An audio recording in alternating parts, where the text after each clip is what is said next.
it. Ever wonder how an anime movie can make more money than some Hollywood blockbusters? Today, we're diving deep into the magical, money-making machine that is Asterisk Demon Slayer. Infinity Castle Part 1, Asterisk. Forget the sword fights for a second. We're following the money trail. From breaking records in Japan to conquering the global box office, we go in to crunch the numbers and uncover the financial secrets that turned this film into a worldwide phenomenon. Let's get into it. Let's start in its home country, Japan. Asterisk Infinity Castle Part 1 wasn't just a hit. It was a juggernaut.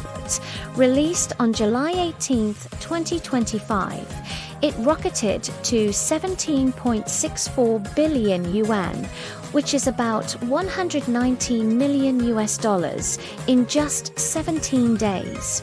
That's over 12.5 million tickets sold. Think about that for a second. It shattered records, becoming the fastest film in Japanese history to cross the 10 billion yuan mark. Doing so in a mere 8 days, that's faster than even its legendary predecessor, Asterisk Mugen Train Asterisk. By day 52, it had soared past 30 billion yuan. These weren't just big numbers, they were historic. Its opening day and opening weekend set new benchmarks, proving not only that it had a massive built-in audience ready to go, but also incredible staying power. The word of mouth was clearly fantastic, keeping theaters packed for weeks. But the real story is how it conquered the world. As of late September 2025, Asterisk Infinity Castle Part 1 had earned a staggering 555 million US dollars globally, officially surpassing Asterisk Mugen Train Asterisk to become the highest grossing anime film of all time. It wasn't just an anime hit, it became the highest grossing Japanese film ever, period.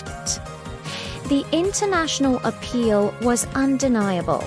In the United States alone, it pulled in around $70 million on its opening weekend and went on to become the first anime film to ever surpass the $100 million mark in the US domestic market. That's a huge deal. With nearly 67 million tickets sold worldwide, the film proved that Tanjiro's journey isn't just a Japanese story, it's a global one. The constant news about it breaking records just fueled the fire, creating a media frenzy that pulled even more people into theaters. So, it made a lot of money. But how much of that is actual profit? While studios like Ufotable keep their exact budgets under wraps, we can make some pretty solid educated guesses. First, the production quality. Demon Slayer is famous for its breathtaking high-quality animation. Those fluid fight scenes, the vibrant colors, the sheer detail in every frame that doesn't come cheap. That level of artistry implies a very high production cost. Then there's marketing and distribution. A massive global rollout managed by giants like Sony and Crunchyroll requires a substantial marketing budget to match. They strategically delayed the streaming release, a classic move to maximize theatrical revenue by making the cinema the only place to see it. And of course, the box office gross isn't the final number. Theaters, distributors, and platforms all take their cut, But when you're dealing with a worldwide gross of over $500 million, even after all those deductions, you can be sure there's a very, very healthy profit left over for the creators. To really understand how massive these numbers are, let's put them in context. In Japan's all-time box office chart, Infinity Castle has now surpassed the legendary Spirited Away sitting in second place, right behind its own franchise sibling, Mugen Train while it didn't top Mugen Train's total domestic gross. It beat many of its speed records, like reaching that 10 billion yen milestone faster. Mugen Train became the benchmark for success after its incredible run in 2020, and Infinity Castle used that momentum to fly even higher. What's even more impressive is how it performed against Hollywood blockbusters in many overseas markets. The fact that it crossed $100 million in the US is a game changer. Most anime films have much more modest returns in America. This performance moves Demon Slayer out of a niche anime category and into the realm of mainstream global entertainment. Of course, with great success comes great risk. Remember, this is only part one of the Infinity Castle arc, which is planned as a trilogy.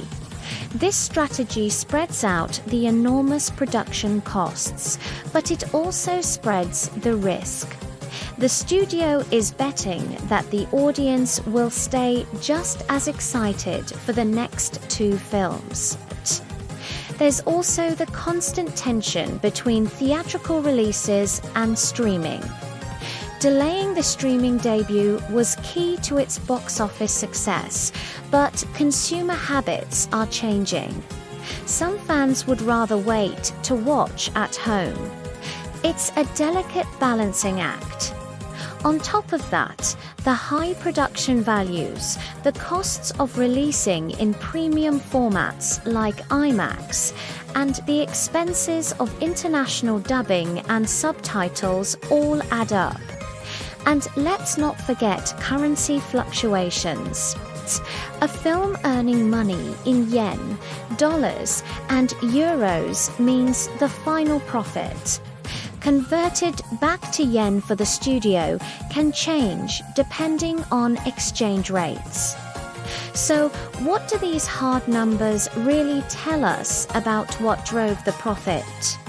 It all starts with that explosive opening weekend in Japan, about $37.4 million. A massive opening is the strongest predictor of a film's lifetime success. Then, hitting that 10 billion yen mark in just 8 days showed this wasn't just front-loaded hype.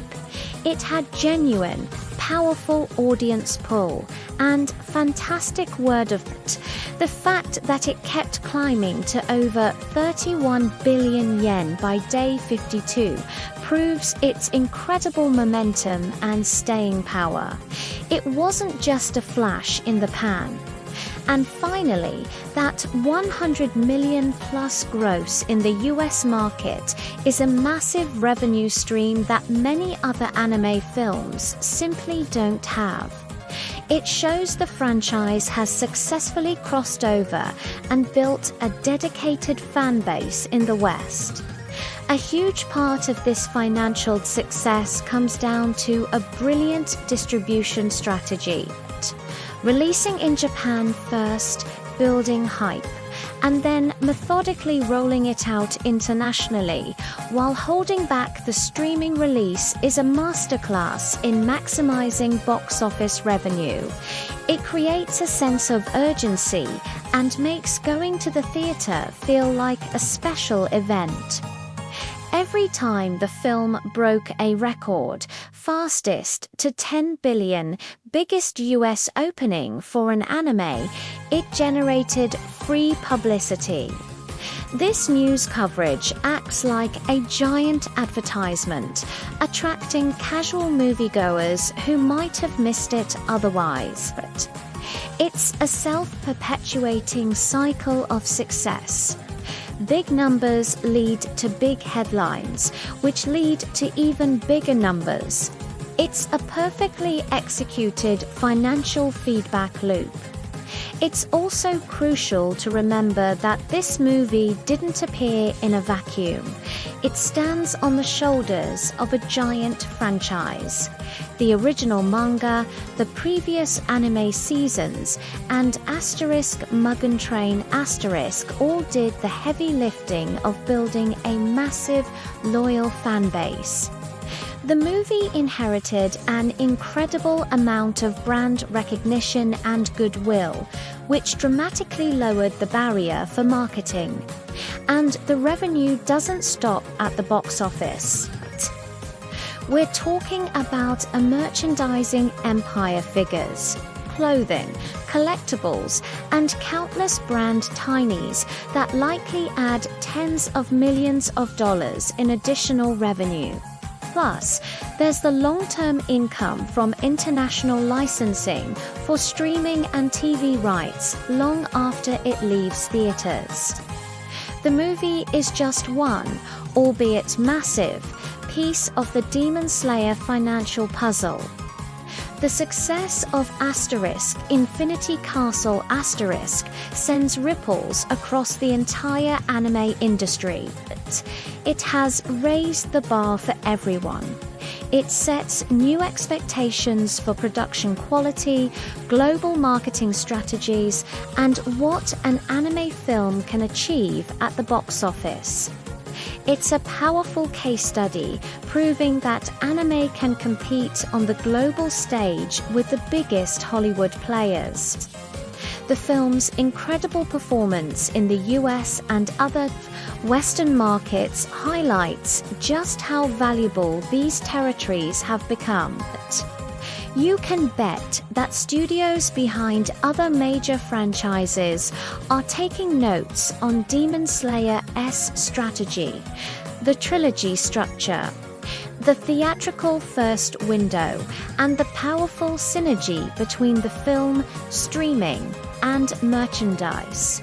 So, to put it all together, what makes Infinity Castle a financial masterpiece? It's a perfect storm. It harnessed a massive, passionate domestic audience in Japan for a record-breaking launch. It then leveraged that success into a global phenomenon, achieving numbers in the US and beyond that are rare for any anime film.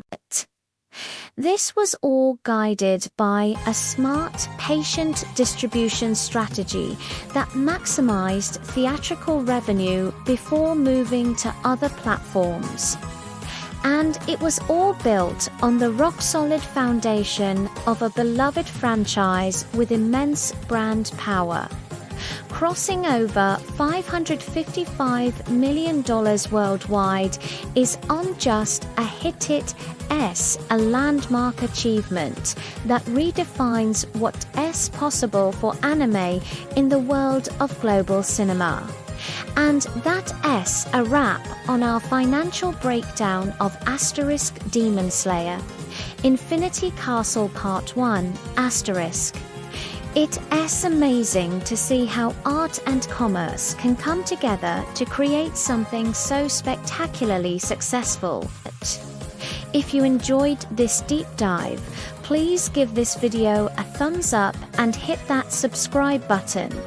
Thank you so much for watching, and let me know in the comments what other financial success stories you'd like to see me cover. Stay tuned for the next video.